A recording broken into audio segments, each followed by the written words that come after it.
Ninilaw po ng kampo ng direktor na si Daryl Yap na wala pang utos ang korte na ipatigil ang pagpapalabas ng promotional materials o teasers ng kanyang pelikulang The Rapist of Pepsi Paloma.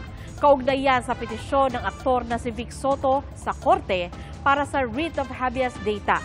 Kabilang sa mga hiling ni Soto ang paghinto ng pagpapakalat ng mga anilay personal at sensitibong detalye tungkol kay Soto, pati ang pag-alis na online ng promotional materials. Sa inilabas na utos ng korte, pinagsusumite nito ng verified return of writ si Yap. Sabi ng abogado ni Yap, sasagutin nila ito sa Miyerkules at ilalaban ang karapatan ng direktor sa freedom of artistic expression. Sinagot din nila ang sinabi ng kampo ni Soto na hindi kumonsulta sa kanila si Yap tungkol sa pelikula. Ayon sa abogado ni Yap, binigyan daw nila ng kopya ng script ng pelikula si Soto bago pa inilabas ang teaser nito.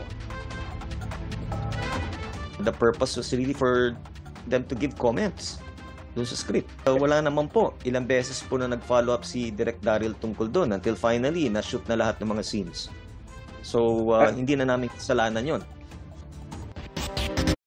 Mga kapuso, maging una sa saksi.